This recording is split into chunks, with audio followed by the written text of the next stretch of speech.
नमस्ते मेरे प्यारे दोस्तों। सेट प्रैक्टिस करने का मतलब होता है कि एग्ज़ाम के सिलेबस और पैटर्न के आधार पर तैयारी को मज़ेदार बनाना, साथ में महत्वपूर्ण प्रश्नों का रिवीजन करना जो परीक्षाओं में बार बार पूछा जाता है।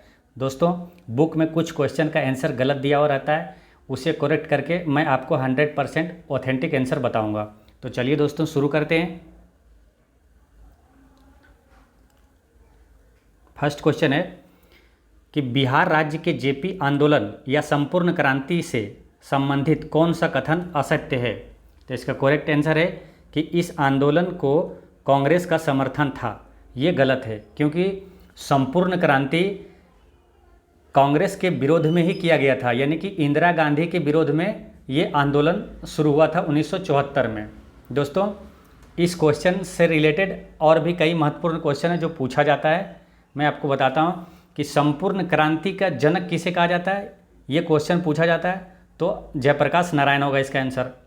और लोकनायक किसे कहा जाता है, तो जयप्रकाश नारायण को कहा जाता है।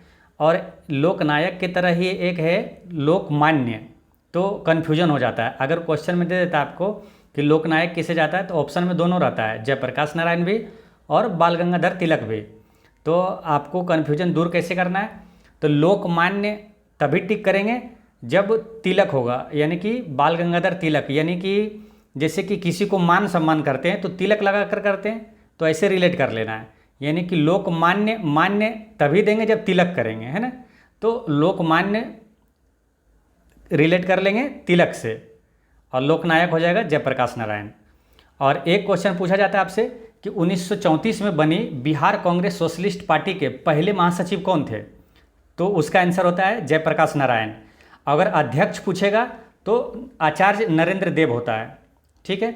और एक क्वेश्चन पूछा जाता है कि संपूर्ण क्रांति का नारा किसने दिया, तो जयप्रकाश नारायण ने दिया। इस तरह से दोस्तों तैयारी करने का बेहतर तरीका यही होता है कि कोई भी क्वेश्चन आए तो अब तक आप जो भी पढ़े हैं और इम्पोर्टेंट क्वेश्चन है उसे रिकॉल कर लेना चाहिए। शानदार तरीका है पढ़ने का, कम समय में आपको अच्छी जानकारी मिलती है और सारे क्वेश्चन कन्फर्म हो जाता है। तो चलिए नेक्स्ट क्वेश्चन देखते हैं कि शंकरपुर नामक जगह टेलकोम या अस्टेटाइट सोप स्टोन खनिज पाया जाता है, वह बिहार के किस जिले में स्थित है। तो इसका करेक्ट आंसर है मुंगेर में स्थित है। शंकरपुर मुंगेर में है। अब मुंगेर से इंपॉर्टेंट क्वेश्चन 2-3 पूछा जाता है तो उसको रिकॉल कर लेंगे। मुंगेर को राजधानी किसने बनाया, तो मीर कासिम ने। इसे रिलेट ऐसे करना है कि कोई दोस्त आपका तोड़ने गया, आपका खेत से तोड़ लिया, तो आप उससे पूछेगा आपने मूंग तोड़ा, तो वो बोलता है कि मूंग नहीं तोड़े माँ कसम। माँ कसम यानी कि मीर जाफर, मीर कासिम, माँ कसम, कसम यानी मीर कासिम। यही कन्फ्यूज नहीं होना है, मीर जाफर में नहीं जाना है। माँ कसम मतलब मूंग नहीं तोड़े माँ कसम, यानी मुंगेर को राजधानी बनाया मीर कासिम, ऐसे रिलेट कर लेना है। और एक क्वेश्चन पूछा जाता है कि भीम बांध कहाँ है, तो मुंगेर में है, ये ध्यान रखना है। चलिए नेक्स्ट क्वेश्चन देखते हैं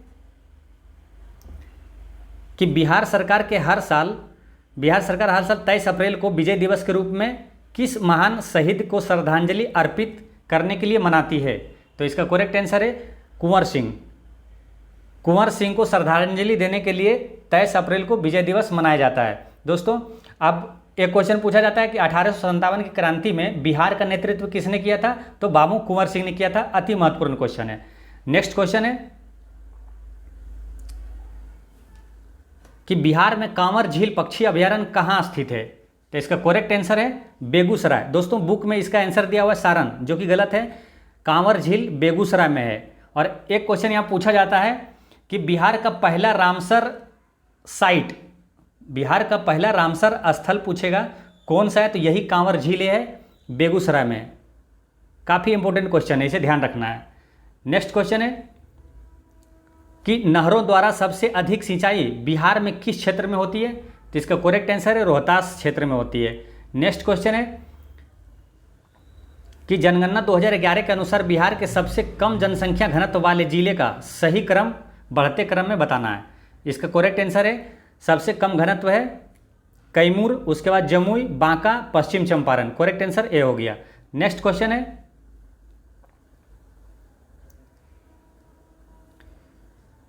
कि पावापुरी में स्थित कमल रूपी तालाब के बीच निर्मित जल मंदिर का संबंध किससे है?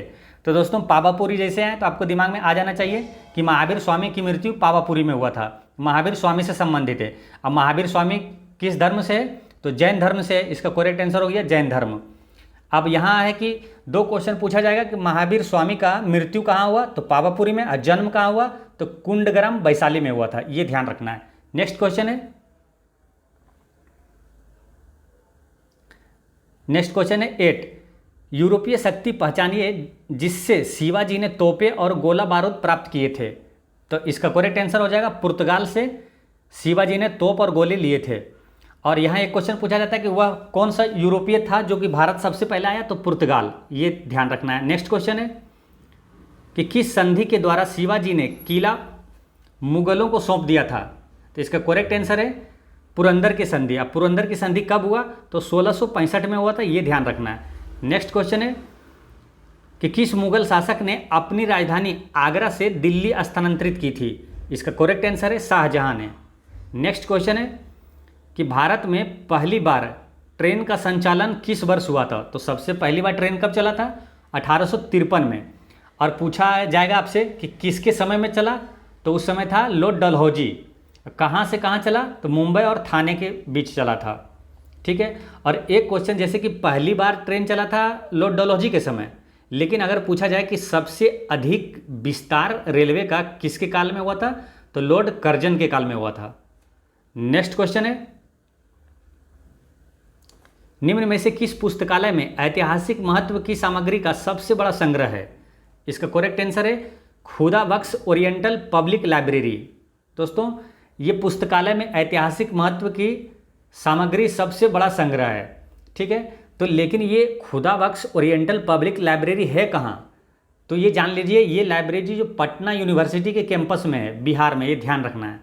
नेक्स्ट क्वेश्चन है, बांग्लादेश का राष्ट्रीय गान अमार सोनार बांग्ला की रचना किसके द्वारा की गई है?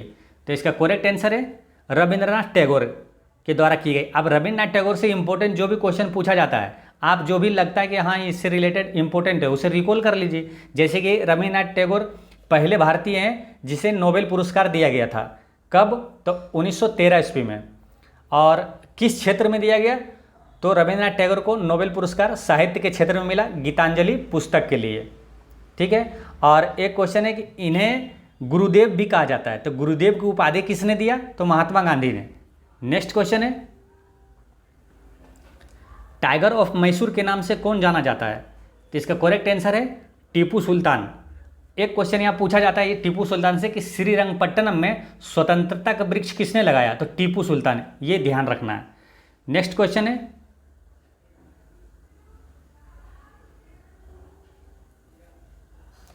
स्वतंत्र भारत के प्रथम कैबिनेट में से वे कौन से व्यक्ति थे जिन्होंने बाद में बहुत बड़े पैमाने पर लोगों का धर्म परिवर्तन करवाया था?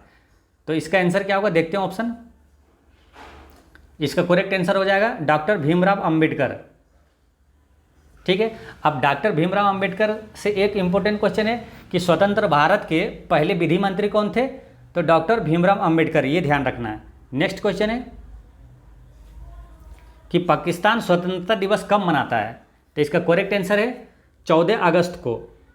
14 अगस्त को पाकिस्तान स्वतंत्रता दिवस मनाता है, 15 अगस्त को अपना भारत। नेक्स्ट क्वेश्चन है, यहाँ से एक चीज़ और ध्यान रख सकते हैं कि पाकिस्तान का जो कि अलग पाकिस्तान की मांग सबसे पहले किसने किया था? तो मोहम्मद अली जिन्ना ने किया था।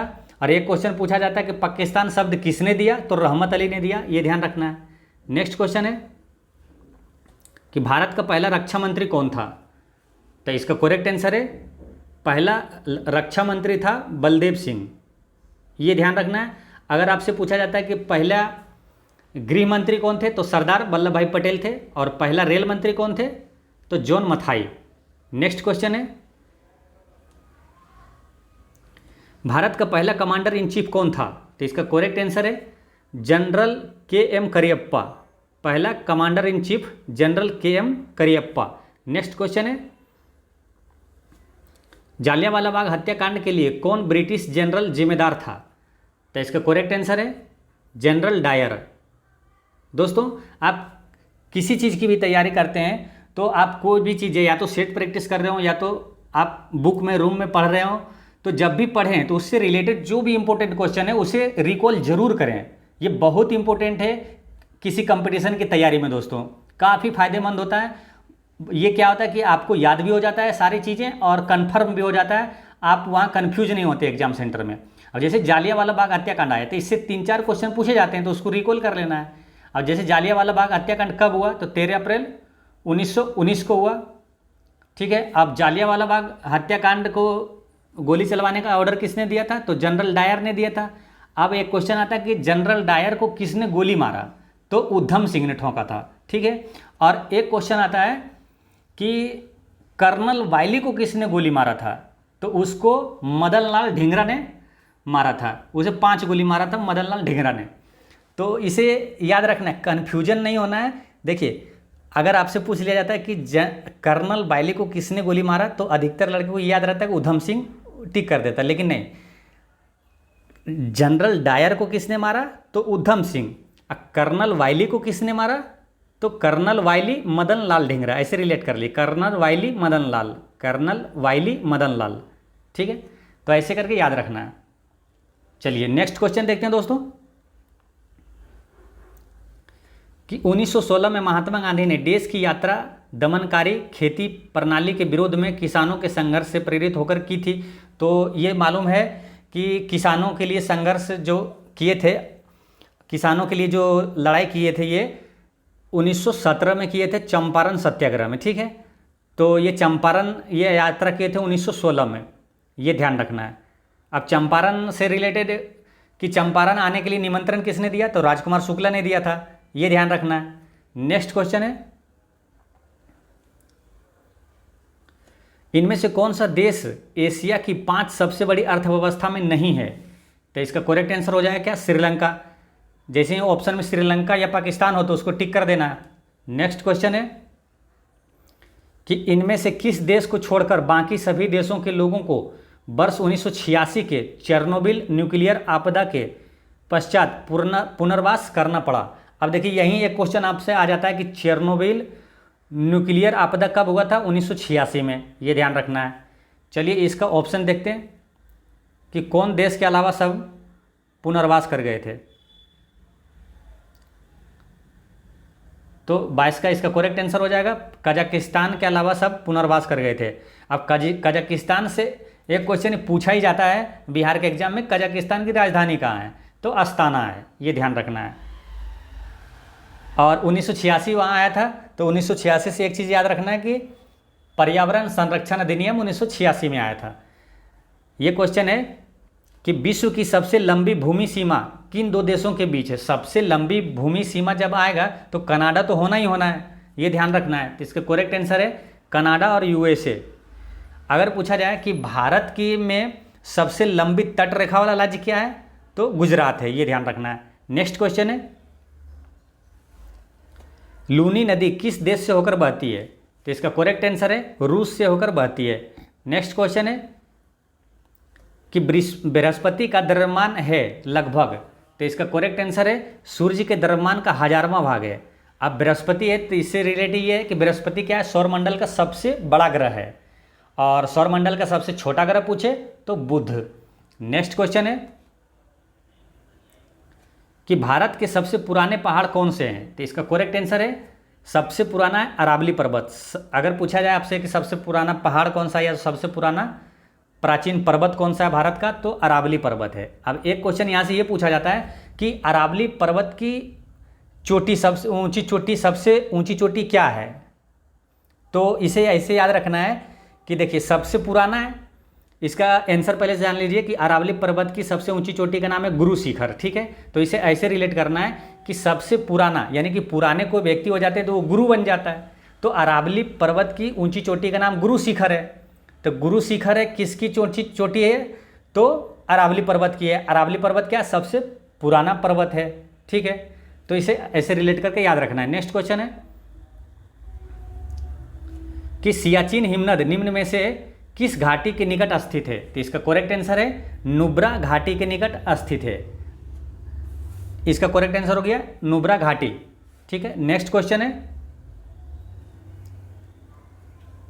कि निम्नलिखित में से कौन सा कथन सही है, तो इसका करेक्ट आंसर है ऑप्शन नंबर ए, महादेव पहाड़ियाँ मैकाल पहाड़ी के पश्चिम में है। ठीक है दोस्तों, महादेव पहाड़ी जो है ना मध्य प्रदेश में है, ये सतपुड़ा श्रेणी का हिस्सा है, ये ध्यान रखना। जैसे ऑप्शन में यहाँ दिया हुआ है कि महादेव पहाड़ी कर्नाटक पठार का हिस्सा है, तो ये गलत हो जाएगा। और छोटा नागपुर पठार के पूर्व में ये भी गलत हो जाएगा। ये अरावली पर्वत ये राजस्थान में, ये भी गलत हो जाएगा, क्योंकि आपको मालूम होना चाहिए कि महादेव पहाड़ी जो है वो मध्य प्रदेश में सतपुड़ा श्रेणी का हिस्सा है। तो इसका करेक्ट आंसर ये हो गया। नेक्स्ट क्वेश्चन है कि नियमगिरी पहाड़ी किस राज्य के कालाहांडी जिले में स्थित है। तो इसका करेक्ट आंसर है उड़ीसा में है। नियमगिरी पहाड़ी जो है ना उड़ीसा में है। नेक्स्ट क्वेश्चन है कि उत्तर भारत में बाढ़ की घटनाएं हाल ही में क्यों बढ़ी। तो इसका करेक्ट आंसर है ऑप्शन नंबर सी, अपवाह क्षेत्र में वन कटाई में वृद्धि, यानी कि वनों की अधिक कटाई के कारण ये बाढ़ की समस्या बढ़ गई है। नेक्स्ट क्वेश्चन है कि यदि देश का 20% या इससे अधिक क्षेत्र मानसून के मौसम में वर्षा की कमी से ग्रस्त हो जाता है तो उसे क्या कहते हैं। तो इसका करेक्ट आंसर है सूखा वर्ष कहते हैं। जब मानसून के मौसम में भी अगर 20% से अधिक क्षेत्र सूखा रह जाए तो उसे सूखा वर्ष कहते हैं। नेक्स्ट क्वेश्चन है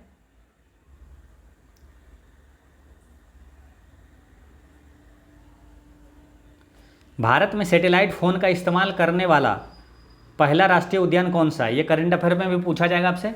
इसका करेक्ट आंसर है काजीरंगा नेशनल पार्क, जो कि असम में है। अब काजीरंगा से रिलेटेड एक क्वेश्चन आपको याद आना चाहिए कि एक सींग वाले गेंडे के लिए सबसे प्रसिद्ध राष्ट्रीय उद्यान है काजीरंगा राष्ट्रीय उद्यान, असम में है, ये ध्यान रखना है। नेक्स्ट क्वेश्चन है गिर वन किसके लिए प्रसिद्ध है। अब गिर जैसे आया तो ये गुजरात में, ये ध्यान में आ जाना चाहिए। गिर वन गुजरात में है। इसका करेक्ट आंसर है सिंह अभ्यारण्य के लिए प्रसिद्ध है, यानी कि एशियाई शेर के लिए प्रसिद्ध है गिर वन। नेक्स्ट क्वेश्चन है कि गंगा नहर किस राज्य को सिंचती है। तो इसका करेक्ट आंसर है राजस्थान को। गंग नहर किस राज्य को सिंचती है, तो राजस्थान को। नेक्स्ट क्वेश्चन है भारत में सिंचाई की सबसे लंबी नहर का नाम क्या है। तो इसका करेक्ट आंसर है इंदिरा गांधी नहर, जो कि राजस्थान में है। नेक्स्ट क्वेश्चन है अगर ये भी पूछा जाए कि भारत के सबसे लंबी नहर कौन सा है, तो इंदिरा गांधी नहर आंसर होगा। नेक्स्ट क्वेश्चन है किस बाजार में फर्मों का मुक्त प्रवेश एवं निकास होता है। तो इसका करेक्ट आंसर है पूर्ण प्रतिस्पर्धा एवं अल्पाधिकार में क्या होता है कि मुक्त प्रवेश एवं निकास होता है। नेक्स्ट क्वेश्चन है कि IDBI का गठन कब हुआ था। तो इसका करेक्ट आंसर है जुलाई 1964 में IDBI बैंक का गठन हुआ था। नेक्स्ट क्वेश्चन है कि निम्नलिखित में से कौन सी शाख निर्धारण एजेंसी नहीं है। इसका करेक्ट आंसर है ऑप्शन नंबर डी, IFCI जो है ये शाख निर्धारण एजेंसी नहीं है। तो भारत की शाख निर्धारण एजेंसी है CRICL और ये केयर और ICRA। नेक्स्ट क्वेश्चन है राष्ट्रीय आय मापन में निम्न में से किस पद्धति का उपयोग नहीं किया जाता है। तो दोस्तों राष्ट्रीय आय मापन में मूल्य वर्धित पद्धति का उपयोग होता है, आय पद्धति का होता है और व्यय पद्धति का होता है। निवेश पद्धति का उपयोग नहीं करते हैं। अब राष्ट्रीय आय से 2-3 क्वेश्चन जो कि महत्वपूर्ण पूछा जाता है उसे रिकॉल कर लेंगे कि राष्ट्रीय आय का अनुमान सबसे पहले किसने लगाया, तो दादा भाई नौरोजी ने। और दादा भाई ये भी पूछा गया है कि दादा भाई नौरोजी ने सबसे पहले राष्ट्रीय आय का अनुमान लगाया था तो प्रति व्यक्ति आय कितने रुपये निर्धारित किया था वो, तो प्रति व्यक्ति आय जो वो अनुमान लगाए थे वो 20 रुपया था। ये क्वेश्चन पूछा हुआ है, ये ध्यान रखना है, 20 रुपया। नेक्स्ट क्वेश्चन है कि स्वामी के स्वामित्व वाली इमारत का आरोपित सकल किराया निम्नलिखित में से किसका हिस्सा है। तो इसका ऑप्शन देखते हैं। इसका करेक्ट आंसर हो जाएगा ऑप्शन नंबर बी, अंतिम खपत। नेक्स्ट क्वेश्चन है कि मतपत्रों का सबसे पहले प्रयोग किया गया था। तो इसका करेक्ट आंसर है प्राचीन यूनान में सबसे पहले पत्रों का प्रयोग किया गया था। अब मत से आया यानी वोट से, मतदान से, तो मतदाता दिवस कब मनाया जाता है, राष्ट्रीय मतदाता दिवस 25 जनवरी को। और एक क्वेश्चन पूछा जाता है आपसे कि मतदान की आयु 21 वर्ष से घटाकर 18 वर्ष केवें संशोधन के में किया था? तो 61वां संविधान संशोधन, ये ध्यान रखना है। नेक्स्ट क्वेश्चन है, एकाधिकार मताधिकार तंत्र क्या है? तो इसका आंसर क्या होगा दोस्तों? इसका करेक्ट आंसर हो जाएगा ऑप्शन नंबर डी। पंजीकृत वोटर एक वोट देता है तथा कुछ विशेष योग्यता वाले वोटर एक से अधिक वोट देता है, ये ध्यान रखना है। ऑप्शन नंबर डी है इसका आंसर हो जाएगा। नेक्स्ट क्वेश्चन है कि जब भारत और रूस के बीच मैत्री सहयोग और संधि पर हस्ताक्षर किए गए तब रूस का नेता कौन था? तो इसका करेक्ट आंसर है, उस समय नेता थे Leonid Brezhnev. Leonid Brezhnev. Next question है कि राजनीति और नीतियों से व्युत्पन्न शब्द इंद्रधनुषी गठबंधन शब्द किसने दिया था? तो इसका करेक्ट आंसर है बराक ओबामा ने दिया था। मतलब राजनीतिक जो दल है उसके गठबंधन को इंद्रधनुषी गठबंधन शब्द दिया था बराक ओबामा ने, ये ध्यान रखना है। नेक्स्ट क्वेश्चन है कि यह किसने कहा था कि एडोल्फ हिटलर जर्मनी है और जर्मनी एडोल्फ हिटलर है? जो हिटलर के लिए वचनबद्ध है वह जर्मनी के लिए वचनबद्ध है। तो ये कहा था आर हेस ने, ये जर्मनी के प्रसिद्ध नेता थे आर हेस। नेक्स्ट क्वेश्चन है, राज्य के विषय में फासिज्म क्या होता है? तो इसका करेक्ट आंसर है ऑप्शन नंबर ए, राज्य राजा के नियंत्रण में रहता है। ये फासिज्म का सिद्धांत है, राज्य राजा के नियंत्रण में रहता है। नेक्स्ट क्वेश्चन है कि स्विट्जरलैंड के राष्ट्रपति का कार्यकाल कितने वर्ष का होता है? तो इसका करेक्ट आंसर है 1 वर्ष का होता है, ये ध्यान रखना है। स्विट्जरलैंड के राष्ट्रपति का कार्यकाल 1 वर्ष का होता है और अपने भारत में 5 वर्ष का होता है। नेक्स्ट क्वेश्चन है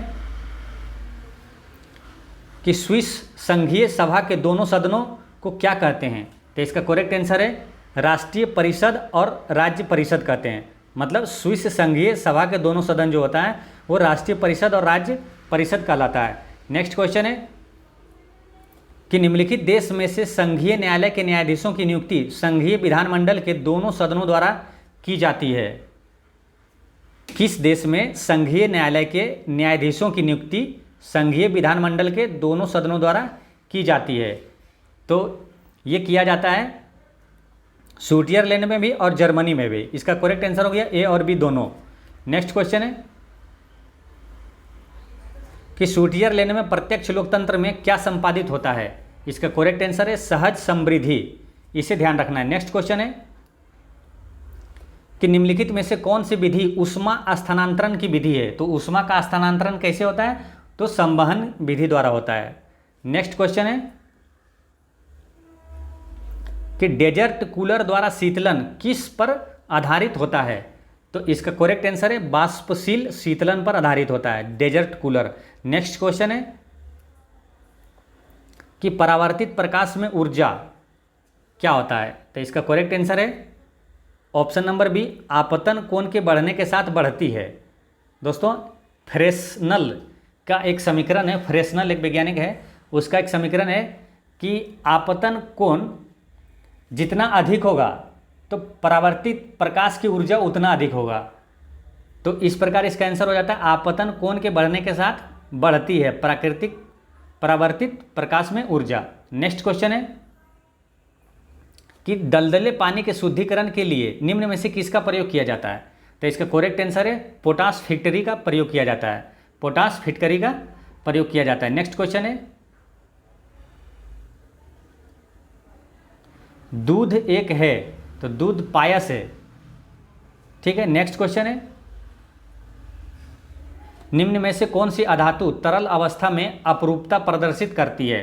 तो इसका करेक्ट आंसर है सल्फर। सल्फर क्या होता है कि तरल अवस्था में अपरूपता प्रदर्शित करती है। नेक्स्ट क्वेश्चन है निम्नलिखित ग्रंथियों में से कौन सी ग्रंथि शरीर के तापमान को संतुलित व नियमित करती है? तो इसका करेक्ट आंसर है option number D, hypothalamus. Hypothalamus क्या करता है? शरीर के तापमान को संतुलित करता है। और तापमान संतुलित करने के अलावा ये क्या क्या करता है मालूम है? कि ये भूख और प्यास को भी ये नियंत्रित करता है हाइपोथैलेमस। हाइपोथैलेमस जो है ये अग्र मस्तिष्क का भाग है, इसे ध्यान रखना है। नेक्स्ट क्वेश्चन है निम्नलिखित में से कौन त्वचा की परत को जल से अभेद्य बनाता है? त्वचा की परत को जल से अभेद्य बनाता है, तो ये बनाता है केरोटीन। क्योंकि केरोटीन है जो है ना, एक तंतुमय प्रोटीन संरचना है जो उपकला कोशिकाओं को क्षति होने से बचाता है, ये ध्यान रखना है। नेक्स्ट क्वेश्चन है कि उत्तेजना के समय निम्नलिखित में से कौन सा हार्मोन अत्यधिक मात्रा में स्रावित होता है? तो इसका करेक्ट आंसर है option number C, adrenaline. Adrenaline जो हार्मोन है अत्यधिक मात्रा में स्रावित होता है। दोस्तों एक क्वेश्चन आपसे पूछा जाता है कि रक्तचाप किस ग्रंथि द्वारा नियंत्रित होता है? तो यही एड्रेनालिन ग्रंथि के द्वारा नियंत्रित होता है। इसका हिंदी होता है अधिवृक्क ग्रंथि। रक्तचाप को नियंत्रित कौन करता है? तो अधिवृक्क ग्रंथि। नेक्स्ट क्वेश्चन है, निम्नलिखित में से मानव शरीर में उपस्थित सबसे छोटी ग्रंथि कौन सी है? तो सबसे छोटी ग्रंथि है पीयूष ग्रंथि, जो कि मस्तिष्क में पाया जाता है। और इसका दो और नाम है, पीयूष ग्रंथि को प्यूटरिटरी ग्रंथि भी कहते हैं और मास्टर ग्रंथि भी कहते हैं। नेक्स्ट क्वेश्चन है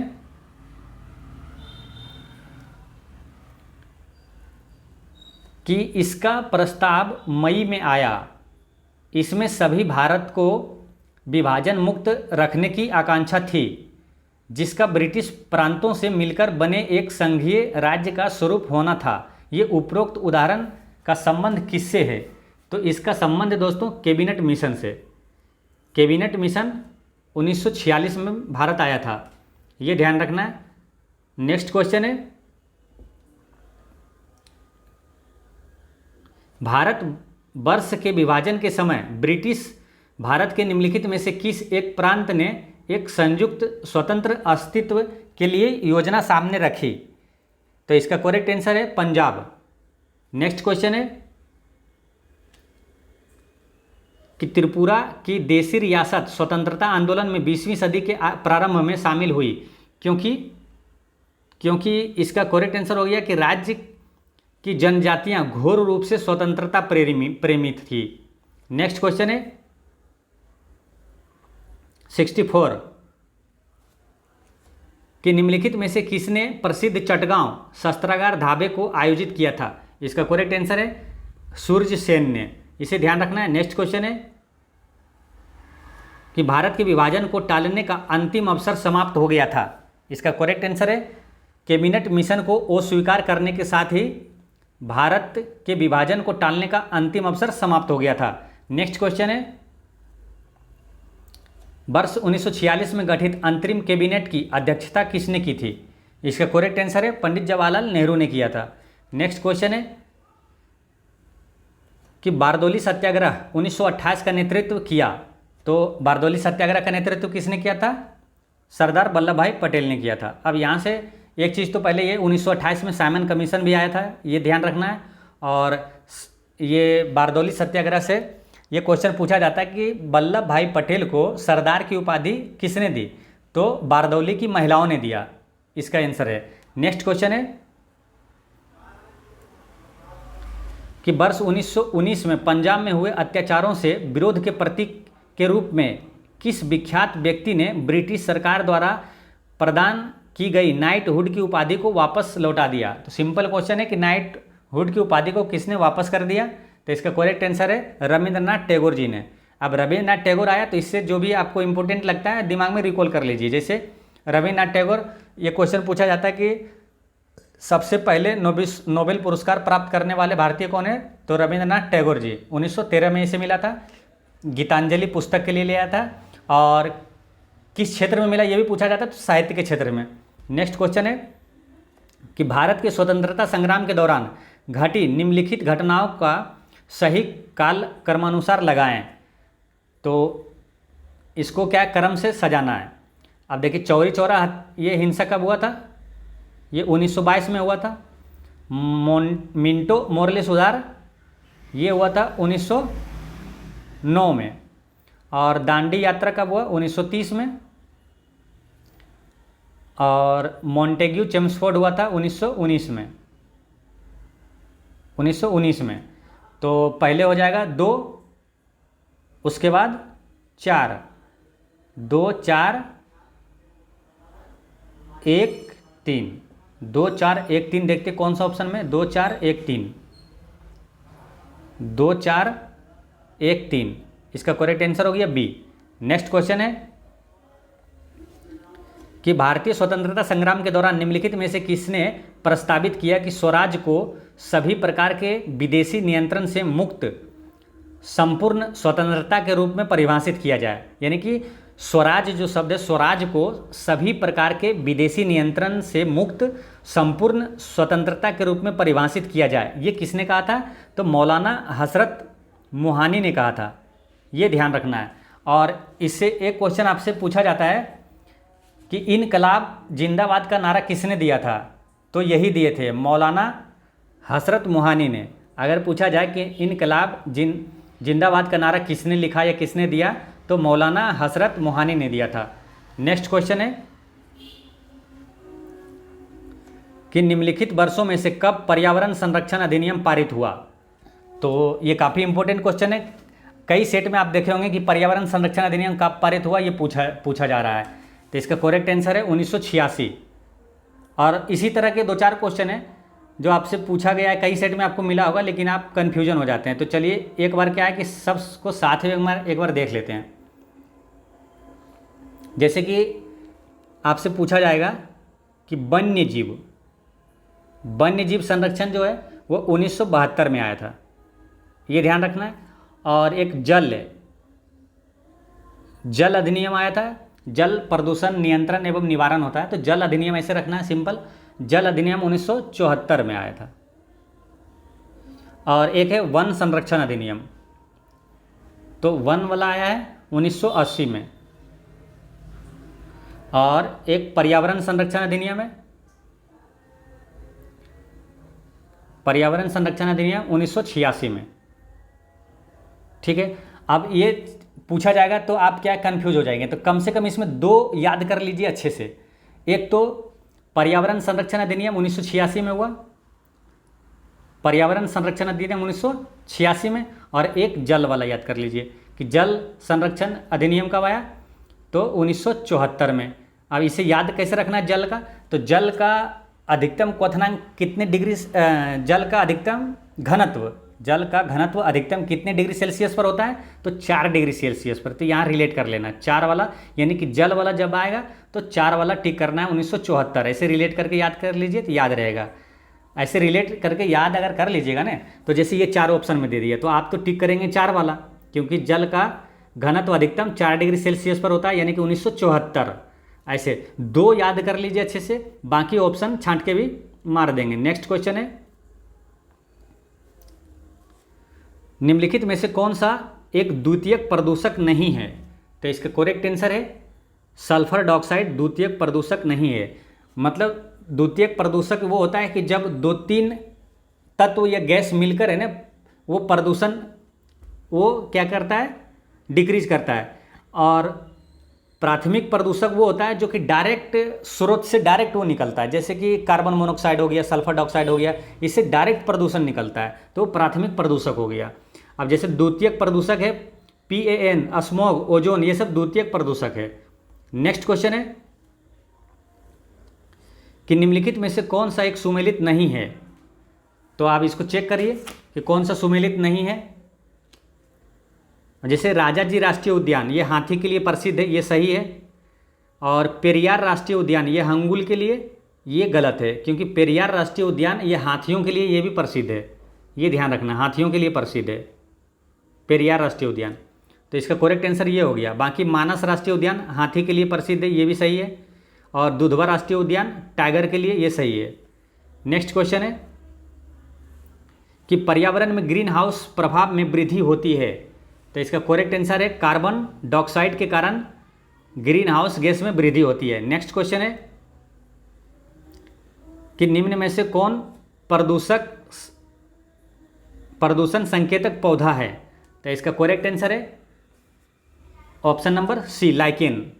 लाइकेन क्या है, जहाँ भी अधिकतर प्रदूषण होता है वहाँ लाइकेन वो हो जाता है अपने आप। ठीक है, यानी कि कौन प्रदूषण संकेतक पौधा है? लाइकेन। और लाइकेन जो है शैवाल और कवक से मिलकर बनता है। ठीक है, अब यहाँ शैवाल और कवक आया तो इससे रिलेटेड इसको याद रख लीजिए। अगर पूछा जाता है कि शैवाल का अध्ययन क्या कहलाता है, कवक का अध्ययन क्या कहलाता है, तो इसे याद रखना कैसे। देखिए शैवाल का अध्ययन कहलाता है फाइकोलॉजी और कवक का अध्ययन कहलाता है माइकोलॉजी। तो कभी कभी क्या है एक दूसरे को एक्सचेंज होता है, कन्फ्यूजन हो जाते हैं, तो ऐसे याद रखना है आपको। साफ काम, ठीक है, यानी शैवाल का अध्ययन फाइकोलॉजी और कवक का अध्ययन माइकोलॉजी। ठीक है, अब नेक्स्ट क्वेश्चन है, निम्नलिखित ऊर्जा स्रोतों में से कौन सा पर्यावरण को स्वच्छ रखने के लिए सर्वोत्तम है। तो पर्यावरण को स्वच्छ रखने के लिए सबसे अच्छा जो ऊर्जा का स्रोत है वो सौर सेल है। ठीक है, ये ध्यान रखना है। नेक्स्ट क्वेश्चन है कि जैव विविधता का सबसे महत्वपूर्ण पहलू है। तो जैव विविधता का सबसे महत्वपूर्ण पहलू क्या है, तो इसका करेक्ट आंसर हो जाएगा ऑप्शन नंबर डी, पारिस्थितिकी तंत्र का निर्वहन। दोस्तों जैव विविधता जब भी आए तो तुरंत याद आ जाना चाहिए, जैव विविधता दिवस 22 मई को मनाया जाता है। ठीक है, और जैव विविधता सबसे अधिक किस क्षेत्र में पाया जाता है, तो पश्चिमी घाट में पाया जाता है, ये ध्यान रखना है। नेक्स्ट क्वेश्चन है,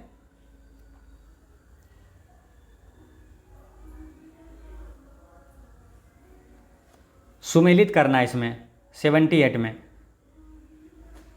तो इसका देखिए सुमेलित करके कौन सा सही है, ये सुमेलित करना है। पर्वत सर्वाधिक अस्थायी पारिस्थितिकी तंत्र है, ये गलत है। अजैविक जीवाणु अवयव, ये गलत है। हरे पौधे पारिस्थितिकी तंत्र, ये सही है, इसका संबंध करेक्ट है एकदम। हरे पौधे पारिस्थितिकी तंत्र का रिलेशन सबसे मतलब अच्छा है इसमें, इसका करेक्ट आंसर हो गया option number C. Next question है कि भारत में जैव विविधता की दृष्टि से संतृप्त क्षेत्र निम्न में से कौन सा है। तो अगर क्षेत्र के बारे में पूछा जाए और जैव विविधता देश, तो जैव विविधता से रिलेटेड कुछ भी पूछा, जैसे जैव विविधता का हॉट स्पॉट कौन सा क्षेत्र है, या तो जैव विविधता का तप्त स्थल क्षेत्र कहाँ है, कौन सा है, तो सब में पश्चिमी घाट टिक कर देना एकदम ध्यान से। जैव विविधता की दृष्टि से संतृप्त यानी कि सबसे अनुकूल क्षेत्र कौन सा है, तो पश्चिमी घाट। अब पश्चिमी घाट का एक अन्य नाम है सह्याद्री, ये भी ध्यान रखना हमेशा। नेक्स्ट क्वेश्चन है कि जैव विविधता के कम होने का मुख्य कारण है, तो इसका करेक्ट आंसर है आवासीय विनाश, यानी प्राकृतिक आवासियों का विनाश से क्या होता है, जैव विविधता कम होता है, जैव विविधता के लिए खतरा होता है। नेक्स्ट क्वेश्चन है, निम्नलिखित में से किसे मेगा डाइवर्स देश के रूप में जाना जाता है। तो मेगा डाइवर्स के देश के रूप में जाना जाता है ऑस्ट्रेलिया को, इसे याद रखना है। नेक्स्ट क्वेश्चन है, निम्नलिखित में से कौन एक समतापी प्राणी है। तो इसका करेक्ट आंसर है ऑप्शन नंबर 1 कबूतर। समतापी मतलब क्या होता है कि वो अपने बॉडी का टेम्परेचर बाहर के वातावरण के अनुसार वो अनुकूल बना लेता है। नेक्स्ट क्वेश्चन है, भारत में गिद्धों की कमी का अत्यधिक प्रमुख कारण है। तो इसका करेक्ट आंसर है ऑप्शन नंबर सी, जानवरों को दर्द निवारक देना। इसका मतलब ये है कि जो जानवर है ना उसको दर्द निवारक जो दवा देते हैं ना, तो वो काफ़ी खतरनाक होता है। जब जानवरों की मृत्यु होती है और गिद्ध जब उसे खाता है तो गिद्ध की भी मृत्यु हो जाती है, ये ध्यान रखना है। नेक्स्ट क्वेश्चन है, सिगरेट के धुएं में मुख्य प्रदूषक है। इसका करेक्ट आंसर है कार्बन डाइऑक्साइड और बेंजीन, ये सिगरेट के धुएं में पाया जाता है। नेक्स्ट क्वेश्चन है कि निम्न में से कहाँ आर्सेनिक द्वारा जल प्रदूषण सर्वाधिक है। इसका करेक्ट आंसर है ऑप्शन नंबर डी, पश्चिम बंगाल में। ठीक है, अब एक क्वेश्चन पूछा जाता है कि आर्सेनिक से कौन सा रोग होता है, या तो ये पूछ लेगा कि ब्लैक फुट नामक रोग किससे होता है, तो आर्सेनिक से होता है, ये ध्यान रखना है। नेक्स्ट क्वेश्चन है कि निम्न में से किस आर्थिक सर्वेक्षण में पहली बार धारणीय विकास और जलवायु परिवर्तन का नवीन अध्याय जोड़ा गया था। तो इसका करेक्ट आंसर है 2011-12 में जोड़ा गया था, ये ध्यान रखना है। नेक्स्ट क्वेश्चन है,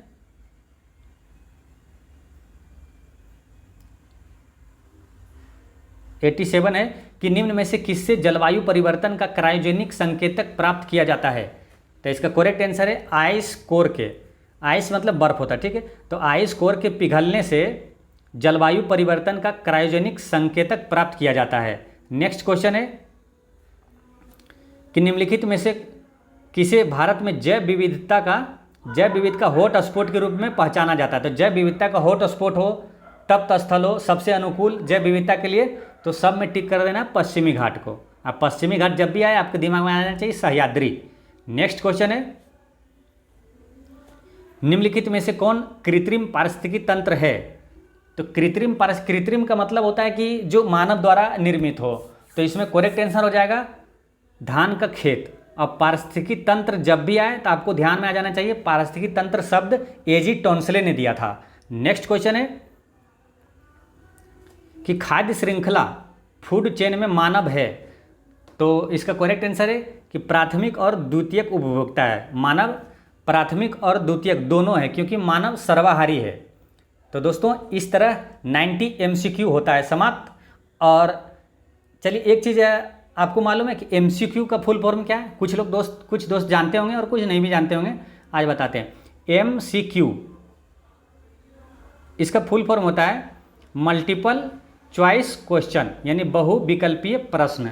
दोस्तों पिछले वीडियो में मैंने आपसे क्वेश्चन पूछा था कि भारत के पहले मुख्य न्यायाधीश कौन थे, तो इसका करेक्ट आंसर है हीरालाल जे कानिया। और आज का क्वेश्चन है कि भारत के किसी राज्य की प्रथम महिला मुख्य न्यायाधीश कौन थी, तो इसका आंसर आप कमेंट में दीजिएगा। और कोई भी डाउट हो दोस्तों तो कमेंट में पूछिएगा। जय हिंद दोस्तों।